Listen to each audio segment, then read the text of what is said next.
അപ്പോൾ ഇങ്ങനെ ബ്രഹ്മാവ് വീണ്ടും കണ്ണു തുറന്നു നോക്കുമ്പോൾ കൃഷ്ണനും ഗോപന്മാരും കുട്ടികളും.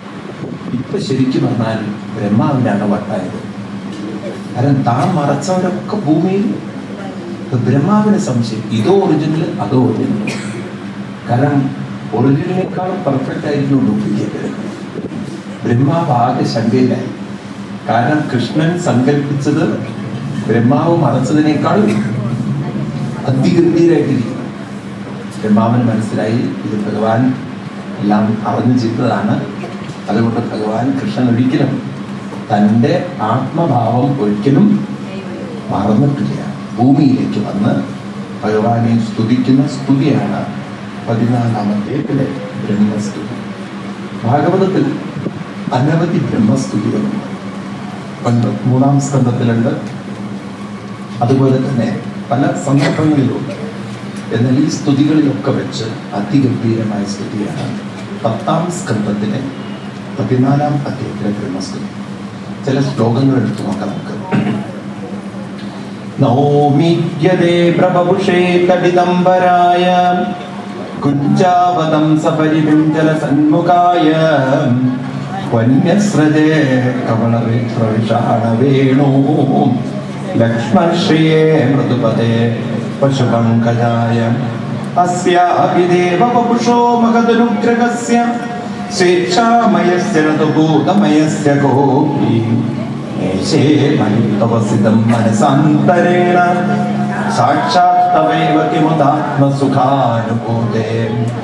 ഞാൻ അവിടെ ഇവിടെ എടുത്ത് വായിച്ച് സമയം അനുവദിക്കില്ല. അതുകൊണ്ടാണ് തഥാപി ഭൂമൻ മഹിമാ ഗുണസ്ഥിതേ വിബോധുമർഹത്യമലാന്തരാത്മഭീ അഭിക്രിയസ്വാനുഭവാദരൂപദോ അനന്യബുദ്ധ്യാത്മതയാ അജന്യത തത്തേനു കമ്പാംസു സമീക്ഷമാണോ ഭുഞ്ചാനയേവാത്മകൃതം വിഭാഗം കൃത്വാവപുർവിർപിതദൻ നമസ്തേ ജീവേതയോ മുക്തിപദേ സദായവ ഉക്ഷേപണം ഗർഭഗതസ്യ പാദയോ കിം തൽപദേ മാധുരദോക്ഷജാഗസേ കിമസ്തി നാസ്തി വ്യപദേശഭൂഷിണം തവാസ്തി കുക്ഷേ കിലപ്യനന്ദം നാരായണസ്ത്വം നഹി സർവദേഹിനം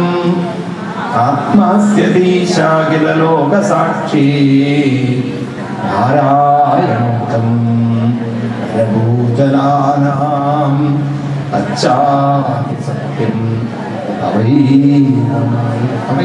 അതിമനോഹര വരികളാണ്. ഓരോ ശ്ലോകങ്ങളും ഗംഭീരാണ്. ഞാൻ ഹേ ഈഢ്യ അങ്ങയുടെ ഈ മനോഹര രൂപത്തെ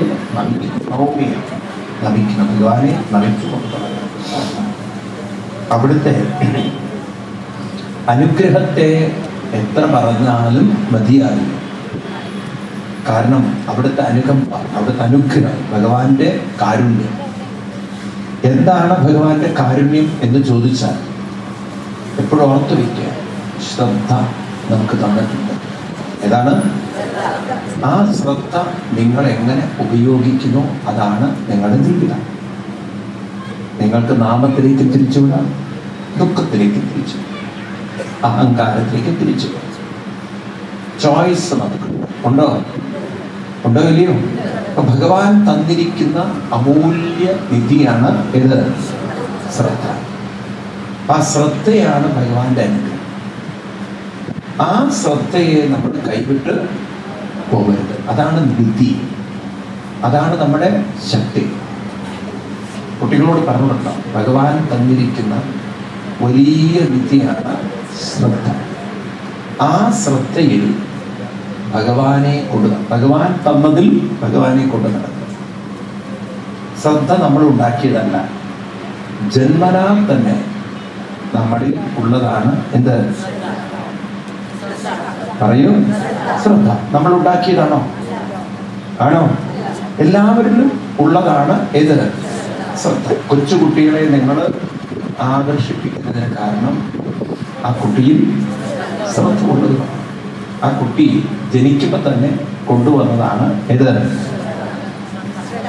അവർക്ക് പറയൂ ശ്രദ്ധ. അപ്പൊ അത് ദൈവീകമല്ലേ? ആണോ അല്ലേ?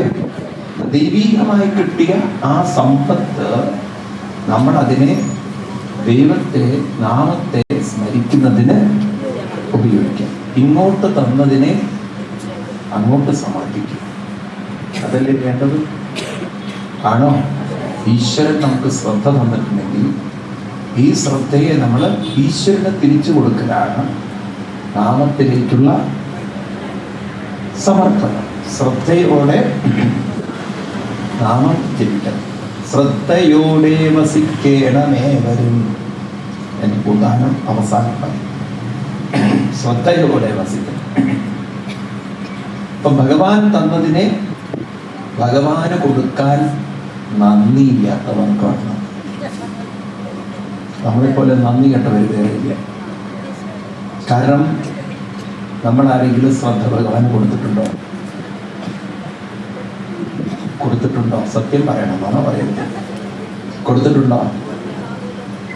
കൊടുക്കുന്നോ? അതല്ലല്ലോ ചോദിച്ചു. കൊടുത്തിട്ടുണ്ടോ? ഉണ്ടില്ല. കൊടുത്തിട്ടുണ്ടോ? നമ്മൾ നമ്മുടെ ശ്രദ്ധയെ ഭഗവാന് കൊടുത്തിട്ടുണ്ടോ?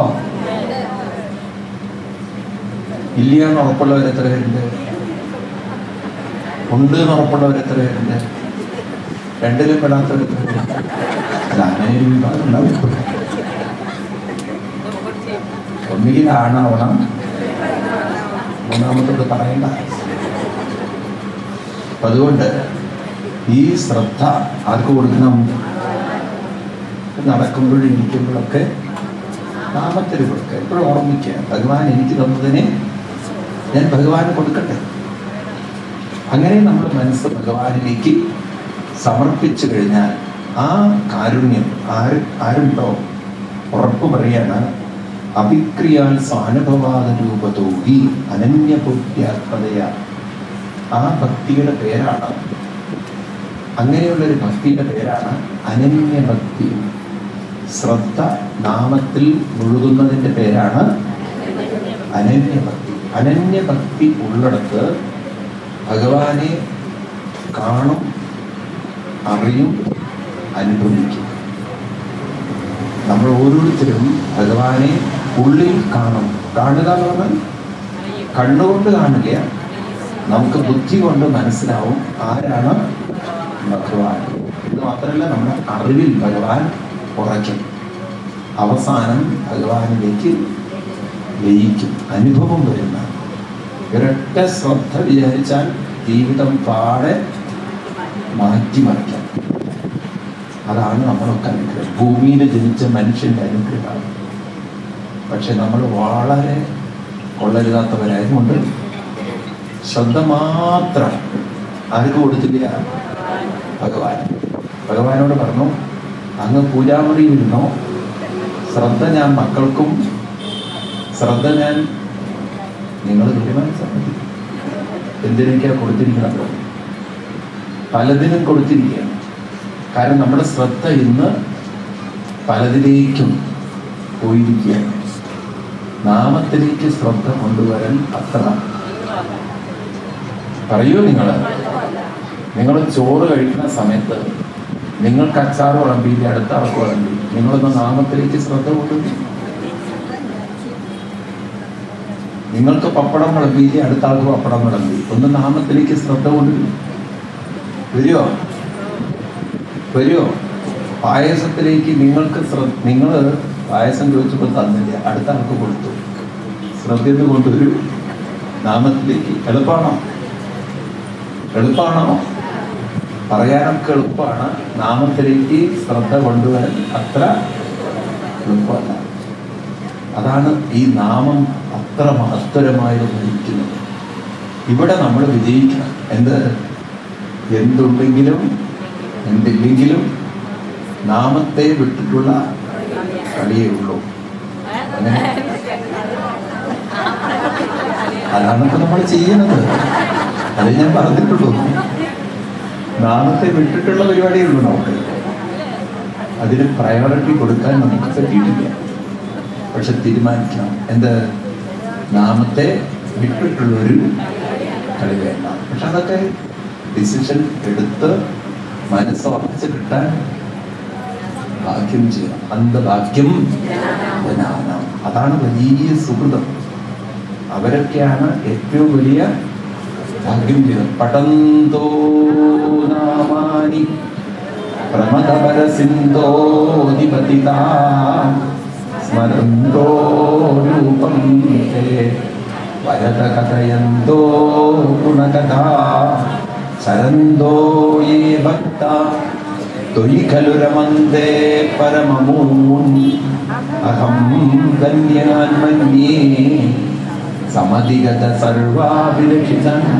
അവരാണ് ധന്യാൻ. ആ അവസ്ഥയിലേക്കെങ്കിലും പടിപടിപടിയായി ഉയരണം. മുഴുവൻ ഒറ്റയടിക്ക് ഉയർത്താൻ പറ്റിയിട്ടില്ലെങ്കിലും കുറച്ച് കുറച്ചൊക്കെ നമ്മൾ ഉയർത്തിക്കൊണ്ടുവന്നാൽ ക്രമേണ നമുക്ക് മനസ്സിലാവും നാമത്തേക്കാൾ വലിയ സമ്പത്ത് വേറെ ഇല്ല. അതിൽ പരം അഹം ന മന്യേ, ഞാൻ അതിനും വലിയൊരു സമ്പത്തായി വേറെ ഒന്നിനെയും കാണുന്നില്ല. ഇന്നൊരു അവസ്ഥ വരും നമുക്ക് മനസ്സിലാവുണ്ടല്ലോ. അങ്ങനെ ഒരു അവസ്ഥ എത്താൻ എന്ത് വേണം? ഭഗവാനെ നാരായണത്വം, അവിടെ നാരായണനാണ് സർവദേഹിനാം ആത്മാ. എവിടെ ഇരിക്കുന്നത്? എല്ലാവരുടെയും അന്തരാത്മാവായിട്ടിരിക്കുന്ന അവിടുന്ന്.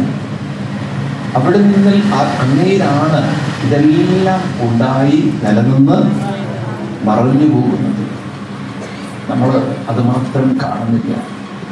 നമ്മൾ എന്ത് മുറുകെ പിടിച്ചിട്ടുണ്ടോ അതൊക്കെ ഉണ്ടായി നിലനിന്ന് മറഞ്ഞു പോകുന്നതാണ്. എന്ന് വെച്ചാൽ നിങ്ങളുടെ മക്കള്, പേരക്കുട്ടികളൊക്കെ നിങ്ങൾ മനസ്സിൽ ഉറപ്പിച്ചു വെച്ചിട്ടുണ്ട്. ഇന്ന് അടുത്തിരിക്കും, നാളെ നിങ്ങളിൽ നിന്നും അകന്നു പോകും. ശരീരം ഇന്ന് നമുക്ക് ആരോഗ്യത്തോടുകൂടി ഇരിക്കും, അത് നമ്മളിൽ നിന്നും അകന്നുകൊണ്ടിരിക്കുകയാണ്.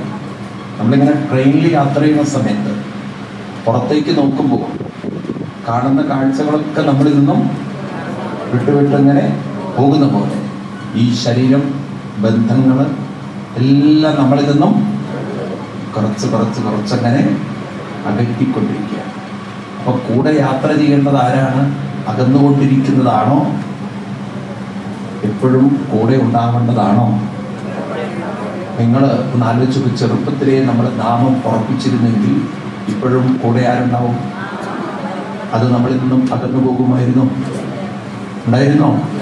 എന്നാൽ ചെറുപ്പത്തിൽ എന്തൊക്കെ നമ്മൾ കൂടെ വെച്ചുവോ അതൊക്കെ അകന്നു പോയിട്ടില്ലേ? ഉണ്ടോ?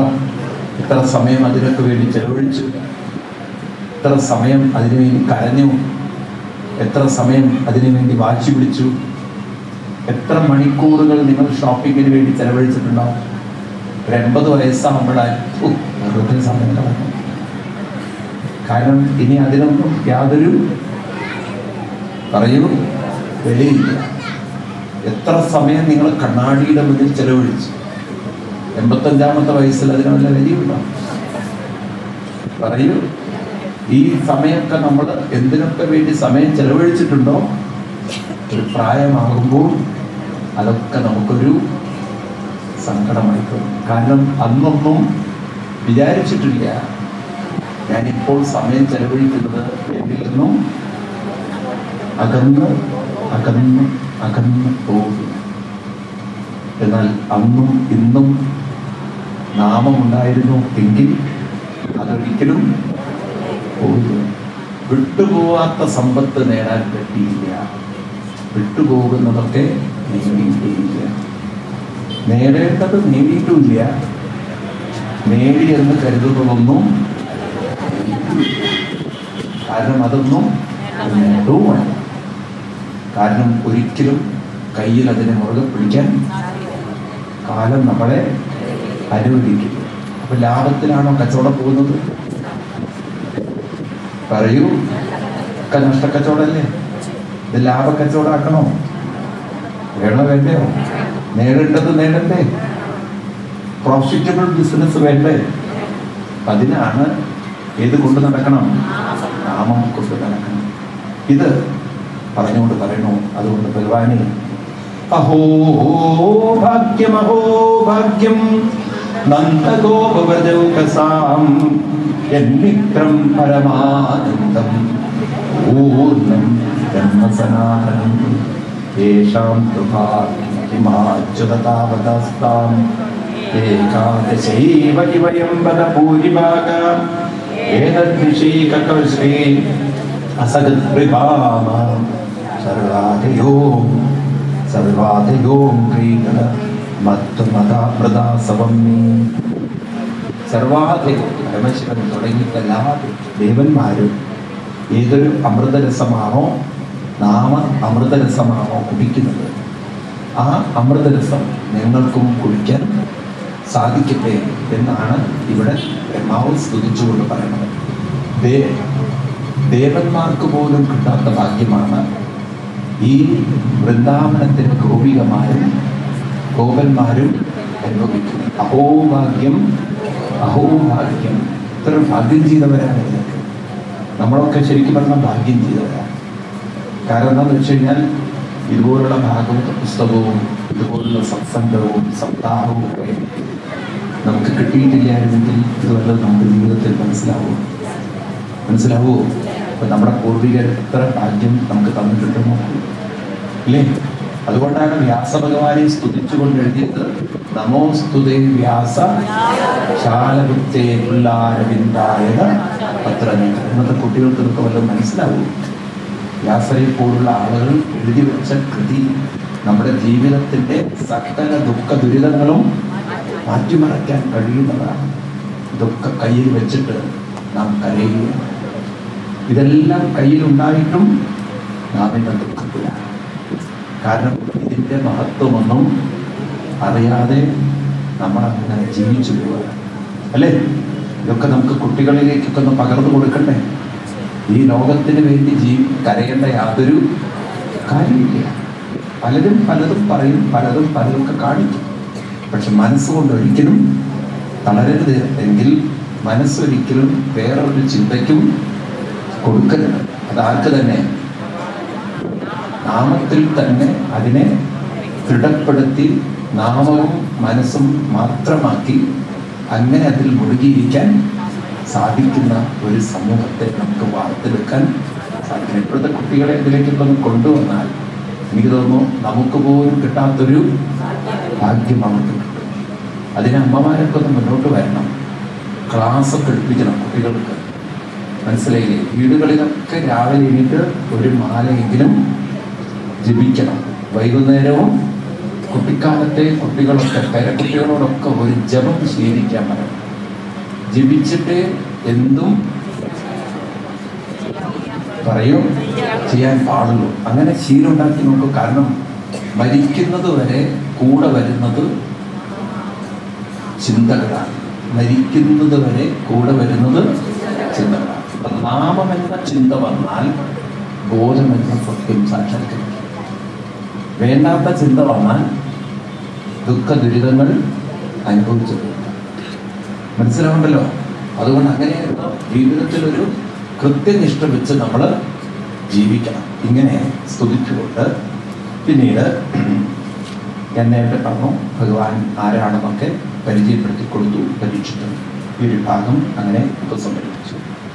പിന്നീട് ഭാഗവതത്തിലെ ചെറിയ ചെറിയ ലീലകളിലേക്ക് നമുക്ക് കടക്കാം. ഒന്നാണ് കാളിന്തിയിൽ ഉണ്ടായ കാളിയനെ മാറ്റുന്നത്. കാളിന്തിയിൽ വിഷം നിറച്ചപ്പോൾ അവിടുത്തെ പക്ഷി മൃഗാദികൾക്കും അതുപോലെ തന്നെ എന്ത് പറയുന്നു മനുഷ്യർക്ക് പോലും ജീവിക്കാൻ ബുദ്ധിമുട്ടായി. ഒരു ദിവസം ഭഗവാൻ കൃഷ്ണൻ കാളിന്തിയിൽ ഇറങ്ങിക്കൊണ്ട് കാളിയന്റെ വിഷം അവിടെ നിന്നും മാറ്റുന്ന ലീലയാണ്. തൻ്റെ ഉത്തരിയൊക്കെ അരയിൽ കെട്ടി കളപ്പവൃക്ഷത്തിൻ്റെ മുകളിൽ നിന്ന് ചാടി കാളിയനെയൊക്കെ പ്രൊവോക്ക് ചെയ്ത് ഭഗവാൻ ഇളക്കി മറിച്ചു. പിന്നെ കാളിയനുമായി കുറേ യുദ്ധമൊക്കെ ചെയ്ത് കാളിയൻ കൃഷ്ണനെ വീഴ്ത്താനും കൊത്താനൊക്കെ തുടങ്ങും. ഭഗവാൻ കുറേ പൊങ്ങിയും താഴ്ന്നുമൊക്കെ കളിച്ച അവസാനം ഇവൻ്റെ വാലിൽ പിടിക്കും. അങ്ങനെ വാലിൽ പിടിക്കുന്നതോടുകൂടി കാളിയൻ്റെ സർവശക്തിയും ചോർന്നു. പാമ്പിൻ്റെ ശക്തി മുഴുവൻ വാലിലാണ്. വാല് പിടിച്ച് തൂക്കിക്കഴിഞ്ഞാൽ അതാണ് കൃഷ്ണന്റെ കാളിയമർദ്ദന ചിത്രം കണ്ടോ. വാല് മേലോട്ട് പൊക്കും. എന്തിനാ വാലോട്ട് പൊക്കിയിരിക്കുന്നത്? ചില ജനങ്ങൾ വടി പിടിക്കുന്ന പോലെ പിടിച്ചിരിക്കുകയാണ്. വാല് പൊക്കിക്കഴിഞ്ഞാൽ പിന്നെ അവന്റെ ശക്തി മുഴുവൻ ചോർന്നു. പിന്നെ ഓരോ കണത്തിലും ചവിട്ടിക്കൊണ്ട് നാരായണീയം വായിക്കുന്നവർക്ക് പറഞ്ഞു തരുന്നല്ലോ, മനോഹരമായി പക്കത്തിൽ വർണ്ണിച്ചു വെച്ചിട്ടുണ്ട് 55-ാം ദശകത്തിൽ. ഇപ്രകാരം അങ്ങനെ കാളിയ മർദ്ദനം ചെയ്ത് കാളിയ വിഷമൊക്കെ പുറത്തു മാറ്റി അവനെ രമണകം എന്നൊരു ദ്വീപിലേക്ക് പറഞ്ഞയച്ചു. ഈ ഒരു ചിത്രമുണ്ട്. സത്യം പറഞ്ഞാൽ ഇന്നത്തെ ഈ കാലഘട്ടത്തിൽ ഇതിന് ഒരുപാട് വ്യാഖ്യാനങ്ങൾ പറയാം. ഇന്ന് വിഷമയമായി കൊണ്ടിരിക്കുന്ന ലോകത്തില് ഭഗവാൻ അന്ന് പറഞ്ഞു വെച്ചിട്ടുണ്ട്, മനുഷ്യൻ ഇവിടെ ജീവിക്കണമെങ്കിൽ വിഷത്തിൽ നിന്നും മനുഷ്യന് മോചനം വേണം.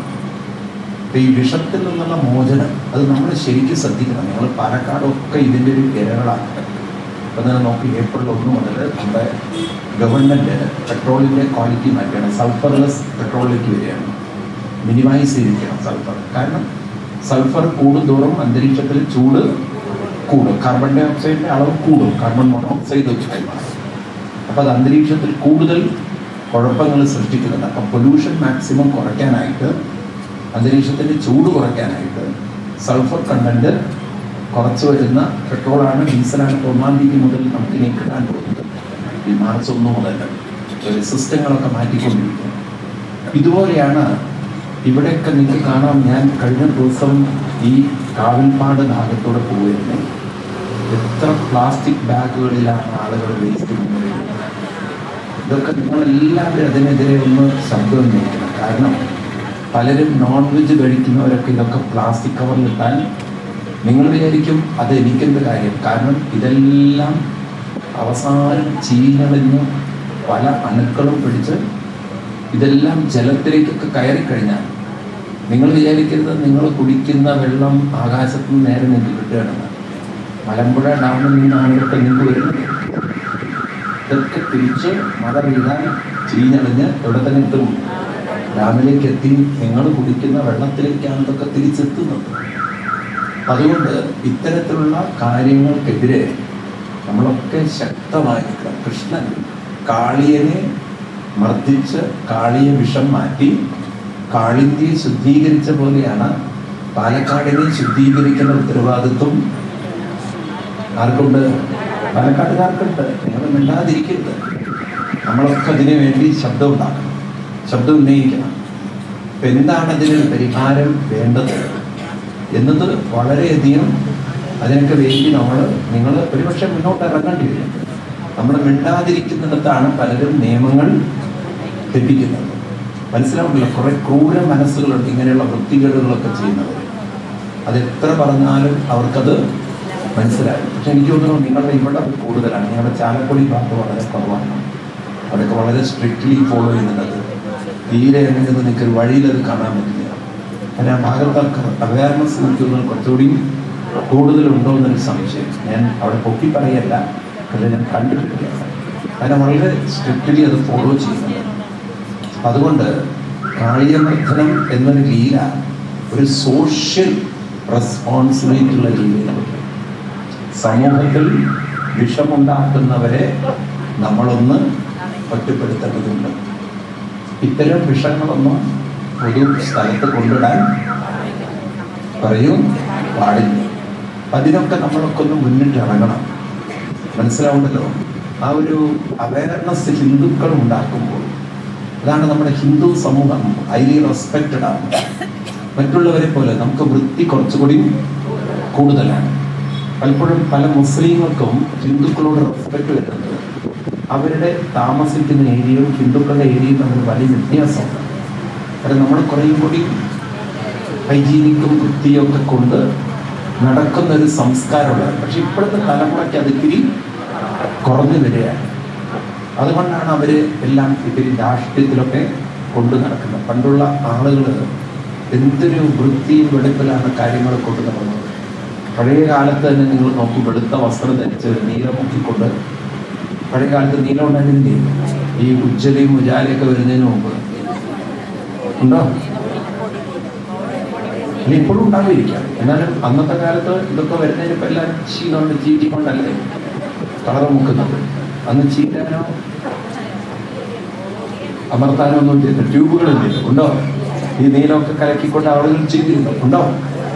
ആ കാലത്ത് തന്നെ ആളുകൾക്ക് വൃത്തിയെക്കുറിച്ചും ശുദ്ധിയെക്കുറിച്ചൊക്കെ ഉള്ളൊരു ബോധം വളരെ ഉണ്ടായിരുന്നു. അതുകൊണ്ട് ഒരു സമൂഹത്തിലുള്ള അഴുക്കൾ, അതിനെതിരെ നമ്മൾ ഒന്നിച്ചു നിന്ന് പറയണം, ഇത് ഇന്ന സ്ഥലത്ത് ഇങ്ങനെ പ്രശ്നങ്ങളുണ്ട്, അത് പാടില്ല. അത് അവരുടെ മാത്രം പ്രശ്നമല്ല, അതെല്ലാവരെയും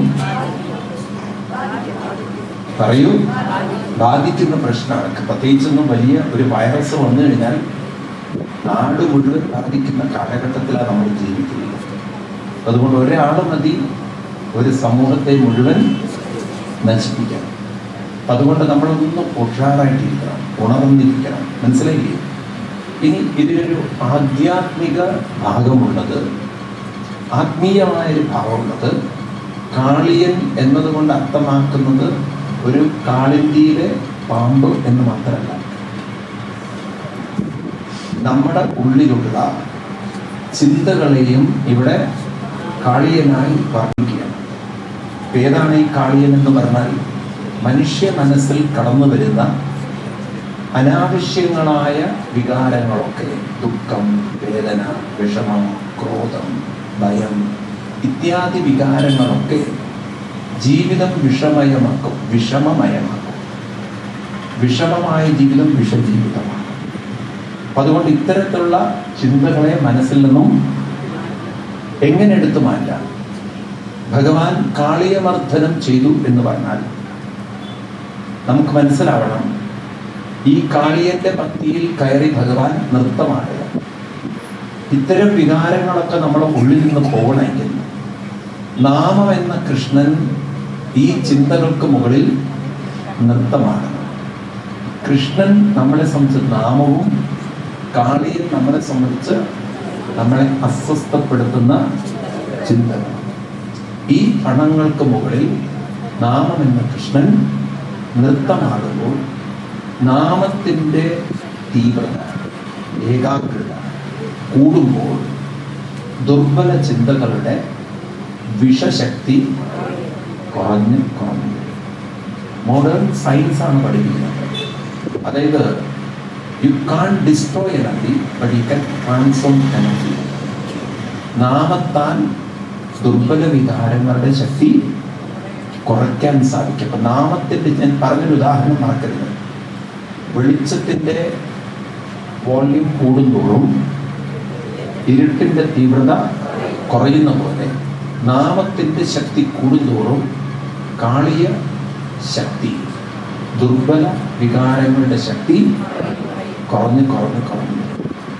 എനിക്ക് ദുഃഖത്തിൽ നിന്ന് മോചനം വേണമെന്ന് പറഞ്ഞത് കൊണ്ട് കാര്യമില്ല, എനിക്ക് വിഷമത്തിൽ നിന്ന് മോചനം വേണമെന്ന് ആഗ്രഹിച്ചിട്ട് കാര്യമില്ല. വിഷമം എന്ന ചിന്തയുടെ ശക്തി കൂടുന്നത് കൊണ്ടാണ് ഇപ്പോൾ വിഷമം എന്നെ സ്വാധീനിക്കുന്നത്. അതിൻ്റെ തീവ്രത കുറയ്ക്കണമെങ്കിൽ നാമത്തിൻ്റെ ശക്തി കൂട്ടിക്കൊണ്ടുവരണം. അപ്പം ഞാനൊരു ഉത്തരവാദിത്വം ഏറ്റെടുത്താൽ, വലിയൊരു പ്രയത്നം ചെയ്താൽ എൻ്റെ ഉള്ളിലുള്ള വിഷമ, വിഷാദ, ദുഃഖ ചിന്തകളെയൊക്കെ എനിക്ക് കുറയ്ക്കാൻ സാധിക്കും. ഇതല്ലാതൊരു വഴിയില്ല.